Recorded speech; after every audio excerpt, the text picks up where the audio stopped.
Bienvenidos a un nuevo programa de Ahora Educación. Hoy queremos presentaros un revolucionario sistema de aprendizaje cuya base científica se encuentra en el funcionamiento del cerebro y en cómo éste procesa la información. Se trata del método Sapientec.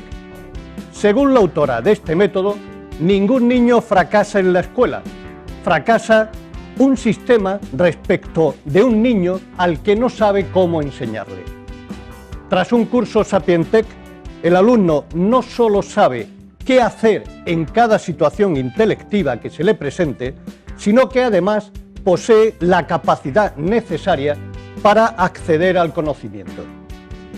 Para hablarnos de este método tenemos con nosotros a Marta Eugenia Rodríguez de la Torre, que es la autora intelectual del método.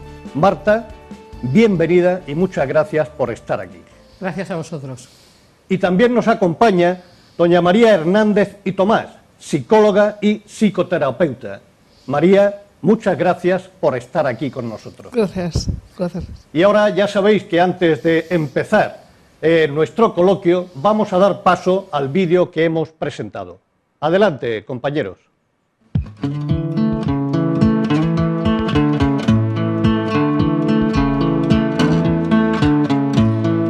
Confieso que llegué a Sapientec con una enorme curiosidad y cargado de todo tipo de precauciones porque había leído gran parte de la crítica que se les hace en las redes sociales.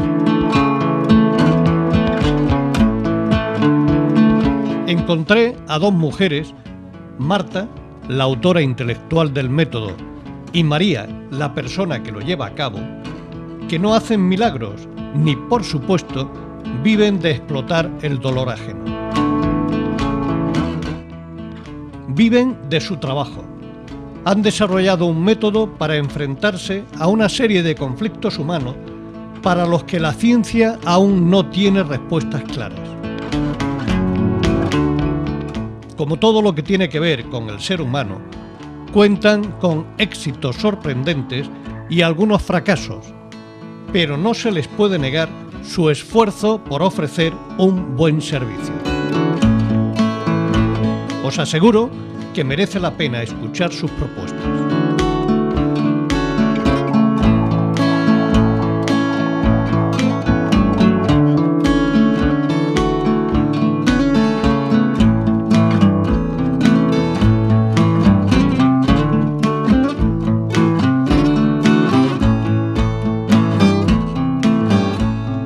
La fundadora del método Sapientec, ¿verdad? Sí. ¿Cómo llegas a esto? Yo llegué en el año 89 a esto porque yo preparé una expociencia para un congreso de jóvenes investigadores aragonés que se llamaba Inteligencia Artificial y Realidad Virtual, la frontera del conocimiento. Entonces ahí en ese año veíamos las posibilidades que existían de todo lo que eran las aplicaciones de la robótica, informática, etcétera. Y ahí se me despertó la curiosidad de por qué se están abriendo campos a la inteligencia artificial, pero no existía nadie que trabajara con y sobre la inteligencia humana, sobre todo referida a la educación, es decir, la forma de conocer, de aprender, de captar la información, de asimilarla, de comunicarla. Yo Sapientec primero lo conocí por una entrevista en televisión que le hicieron a ella, que me dejó clavada en el sitio. Y me dio mucha pena que nosotros viviéramos aquí y no en Madrid para que mi hijo pudiera acceder a eso. Otro día la conocí, la volví a oír en una entrevista de radio y me quedé hasta el final. Y un día mi marido dijo: Lucía, Sapientec está en Fuengirola. Digo, no puede ser. Estaba con el periódico en la mano, estábamos desayunando y dice, sí, mira, Sapientec está en Fuengirola.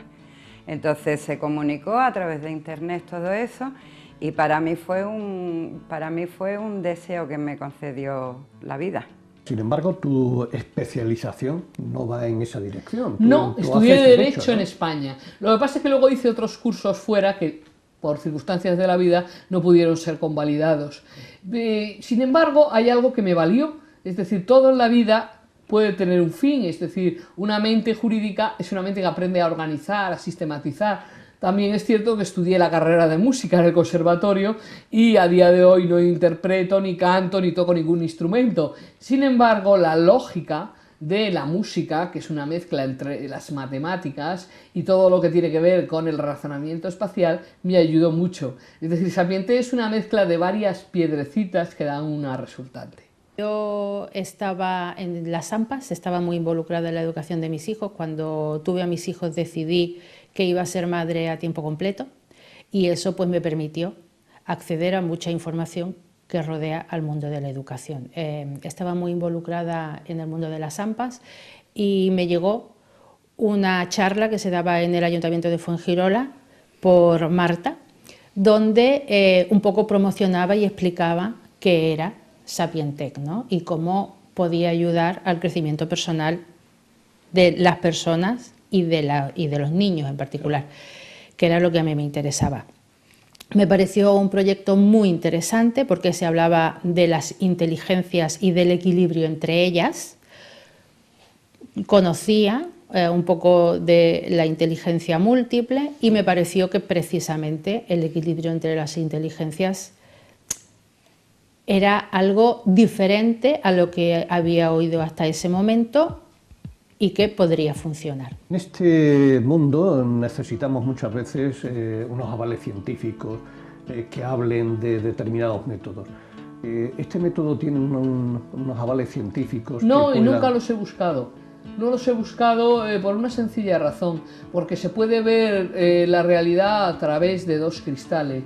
Uno en el cual se busque el reconocimiento de la validez de algo y otro que se base en la experiencia de algo. Entonces le decían a Salvador Dalí: ¿usted es pintor? Y él se reía y decía: me echaron de la Academia de San Fernando. Entonces, ¿Salvador Dalí es o no es pintor? ¿Fue licenciado en Bellas Artes? Y si no lo fue, lo es. Es decir, creo que la realidad, otra de mis fuentes es también la poesía, con la realidad y el deseo. Entonces, una cosa es el deseo y otra cosa es la realidad. La ciencia siempre va por detrás de lo que es la propia realidad. Nunca me he ocupado ni me he preocupado de hacer escuela científica, pero sí siempre me he preocupado de dar un buen servicio y un mejor producto. Vine aquí a este establecimiento, me puse en contacto con ella, me explicó un poco el tema, hablamos de precios. Era un precio un poco elevado para mi bolsillo, porque si me dedico a tiempo completo a mis hijos, evidentemente no tengo remuneración económica, en mi casa solo entra el sueldo de mi marido y era un tema a tener en cuenta. Pero bueno, yo observaba en mi hijo unas diferencias con respecto a los niños que lo rodeaban, a los niños y las niñas que lo rodeaban. Y eso pues a una madre evidentemente le hace mover montañas y todo lo que haya que mover. Algo que yo quería para mi hijo, porque yo veía que mi hijo tenía mucha dispersión. Bueno, yo no sabía que se trataba de dispersión, era una mente dispersa, pero yo no sabía de qué se trataba, ni siquiera sabía si es que su grado de inteligencia era menor. Yo veía que mi hijo era bastante inteligente, pero a la hora de concentrarse en los deberes y en los estudios, él tenía muchos problemas y sufría mucho. La primera información es que se va a trabajar en el cerebro de mi hijo. Y eso es algo muy fuerte, ¿no? Estamos hablando del año 2009-2010, o sea, hace 8 o 9 años. Yo no tenía toda la información que tengo ahora mismo. Por lo tanto, tenía más miedos porque tenía menos información, evidentemente. Antes de que trabajaran con la inteligencia de mi hijo, con el cerebro de mi hijo, yo tenía que probarlo en mí, porque yo no iba a poner a un niño que en aquel entonces tenía 9 años en manos de unas personas que iban a manipular su cerebro y yo no sabía eso, cómo iba a funcionar. Claro, por eso vine a 2 sesiones, solamente 2 sesiones. En la primera yo salí de aquí diferente y en la segunda salí más diferente. Indudablemente, Marta, los resultados son los que cuentan. ¿Qué índice de resultados soléis conseguir?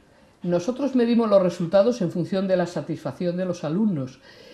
Sapienté fracasa en determinados casos. Fracasa en los casos en que se busca un milagro, no hacemos milagros. Seguimos una ortodoxia, seguimos una sistemática y un proceso. Los procesos se conocen desde el principio, tienen un comienzo y un nudo y un desenlace. En segundo lugar, cuando se producen interferencias con otros métodos, es decir, si estoy siguiendo o trabajando con un psicólogo o con un fisioterapeuta, no tiene ningún sentido que a la par trabaje con otro, porque o bien no se consolidan resultados o lo que hago con uno lo deshago con otro.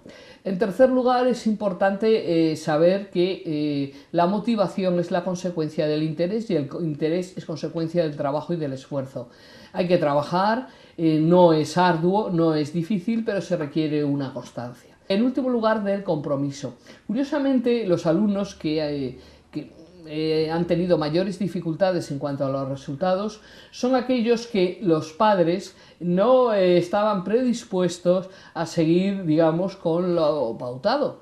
Es decir, si un niño de 3 años no es sujeto consultivo y no decide si viene a clase.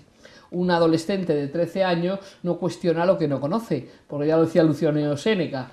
Y una persona que tiene una adicción tecnológica, ahora tenemos muchos adolescentes, tiene que tener además o a la par un tratamiento psicológico que palíe estos efectos devastadores, porque si no de poco vale enseñarle cómo hacer y capacitarle para hacer si no utiliza de forma adecuada su mente. Y yo veía que a veces tratábamos de explicarle algo y él simplemente nos miraba a los ojos y como que... Y yo decía, Dios mío, ¿será que es que mi niño no está bien?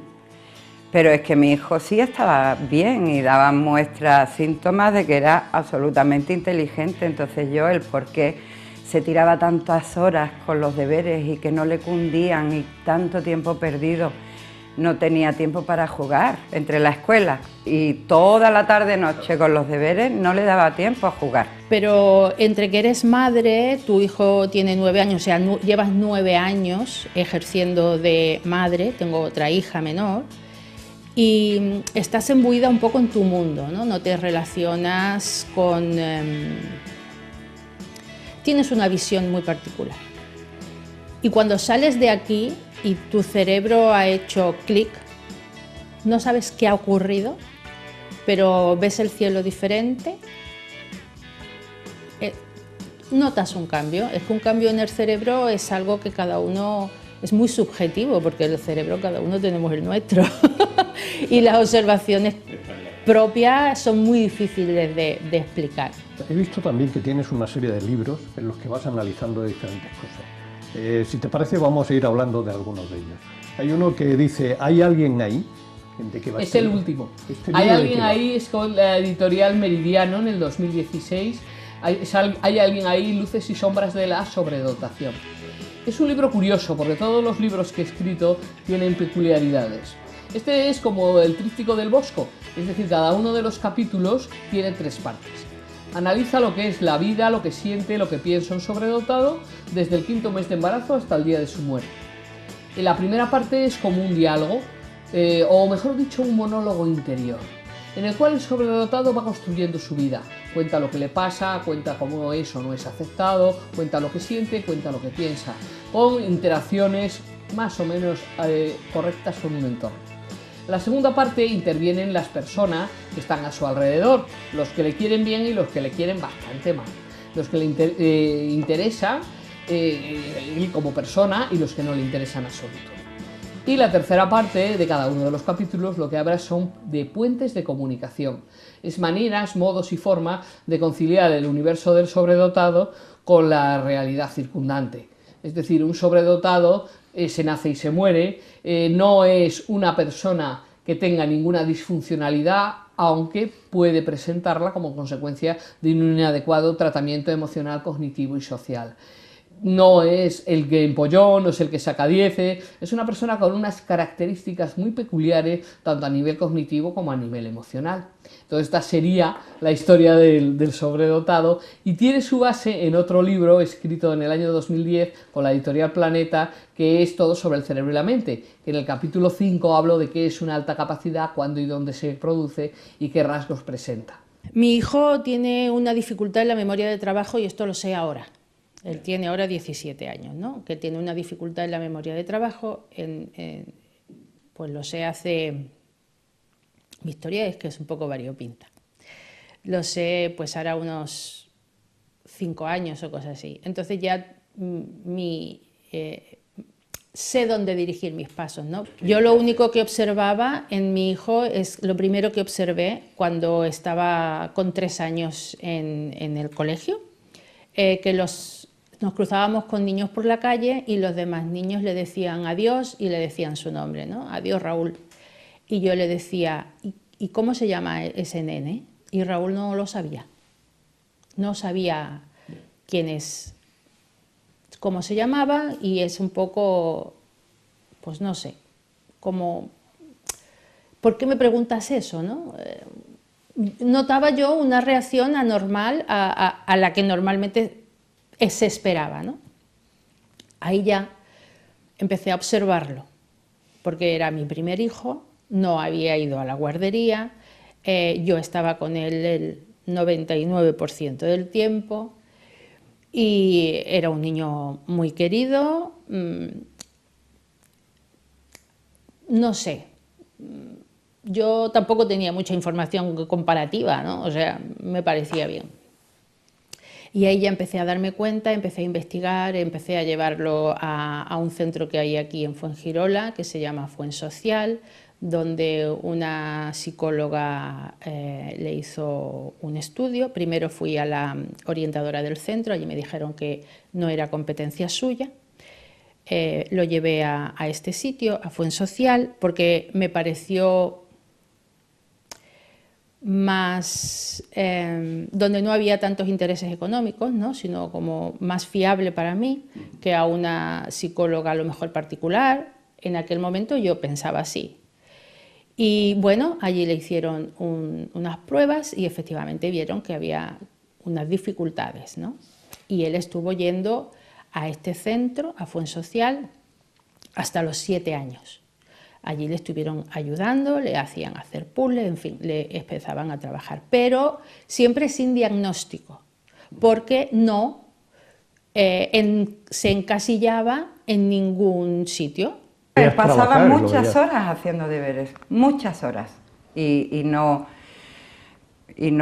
tenía los resultados necesarios. Sí, sí, además que es tremendo, y dedicar tanto tiempo y tener unos resultados negativos, eso se carga a cualquiera, ¿no? Es muy frustrante, la relación madre-hijo era muy frustrante. Nosotros cuando estábamos en vacaciones éramos felices, cuando empezaba el cole, yo jamás dije qué bien que empieza el cole en mi vida, porque empezar el cole para nosotros era volver al suplicio. Entonces yo, que había conocido esa entrevista de una mujer brillante, que me quedé clavada, que la añoraba, que yo quería que mi hijo pudiera acceder a algo así, en cuanto supimos que estaba en Fuengirola, automáticamente vinimos. Y ella dijo, es una mente dispersa porque es un alumno que está quemado. Por lo que fuera, por rebelarse contra los padres porque le exigían, por lo que fuera, no tengo ni idea. Pero sí que ella diagnosticó automáticamente, él empieza a leer y en el 3er renglón ya no se acuerda lo que está leyendo. Claro. Pero sus inteligencias, él tiene un cociente intelectual alto y sus inteligencias no están bien desarrolladas, mucho en esta, poco en esta, y lo que hacía, mi niño no venía aquí a dar clases particulares, mi niño venía aquí y hacía unos test, yo que soy mucho de hacer con las revistas de entretenimientos, juegos de lógica y todas esas cosas, yo veía que tenía mucho que ver con ese tipo de cosas. Ajá. Y jamás el niño protestó por venir, nunca le dio pereza, nunca protestó, vino y enseguida la manera en que yo tuve de comprobar el resultado es que el niño venía del instituto y ya casi no traía deberes, porque en los espacios muertos él los iba haciendo, ya tenía bien barajadas sus inteligencias, sabía sacarles partido.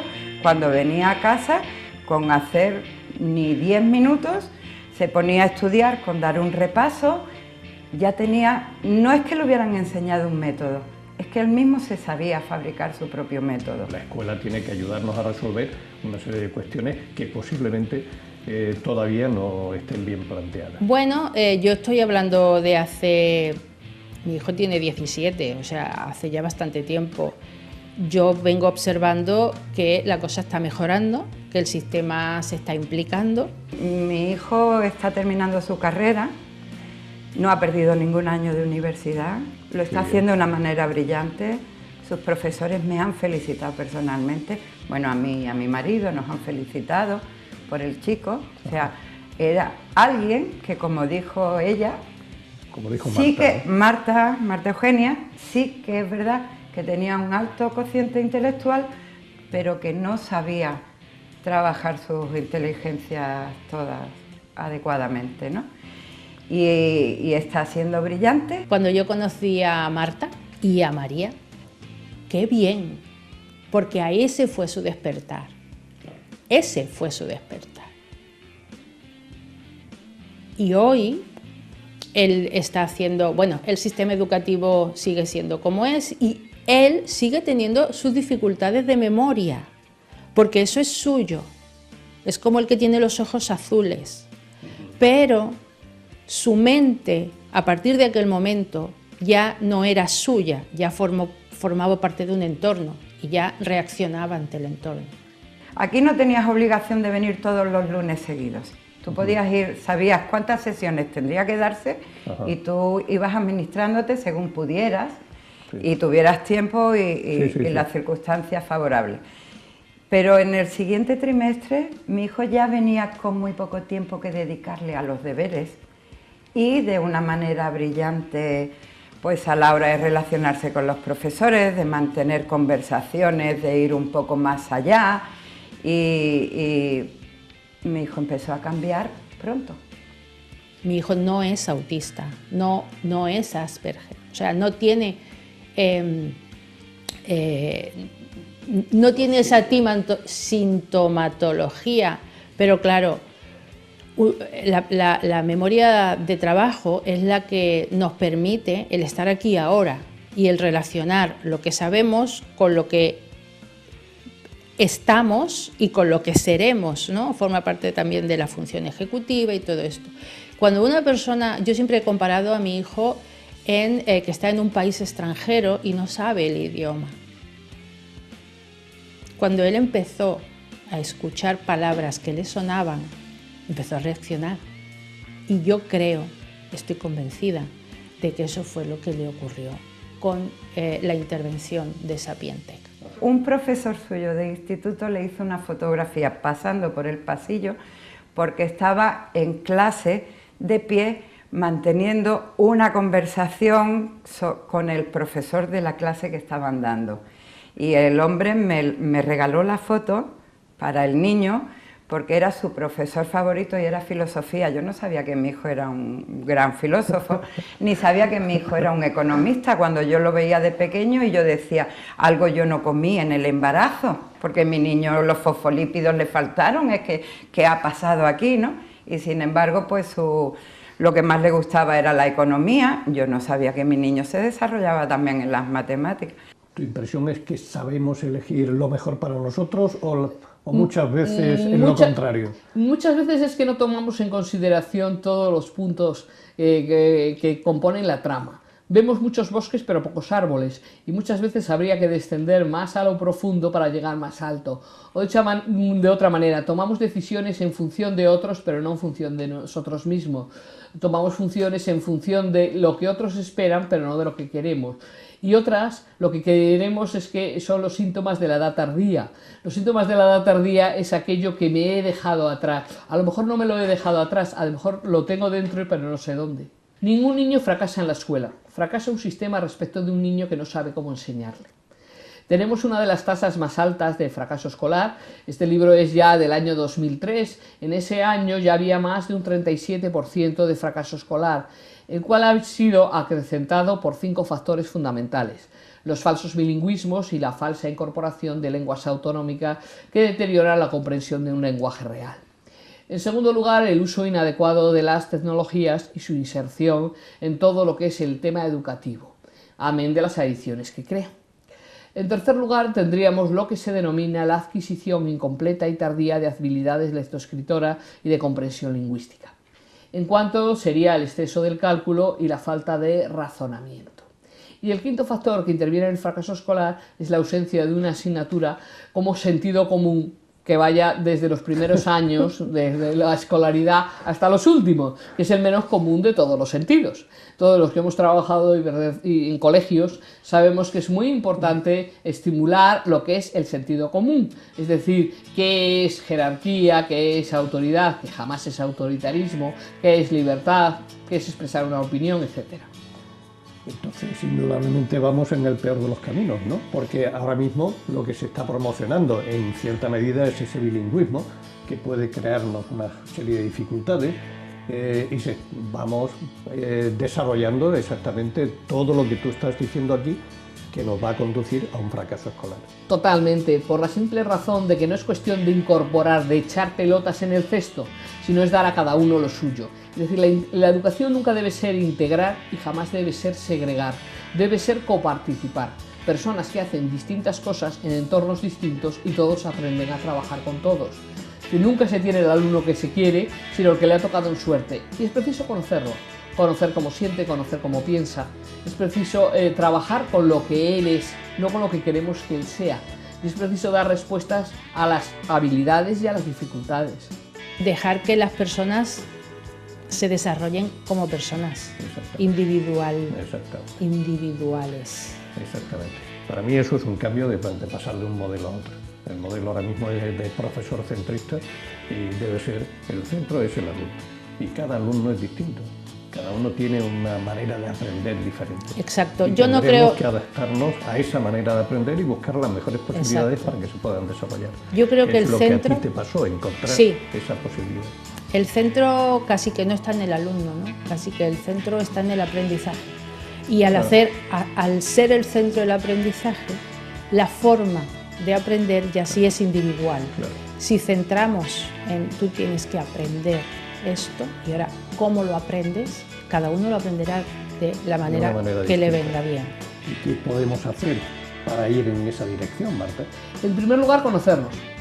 Es decir, ya lo decían los clásicos, conócete a ti mismo, cuáles son tus fortalezas y cuáles son tus debilidades.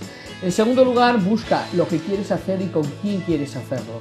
No siempre es fácil y a veces los costes son muy altos, pero si no tenemos esto claro, qué quiero y con quién, y lo que es más importante, qué no quiero y con quién no quiero.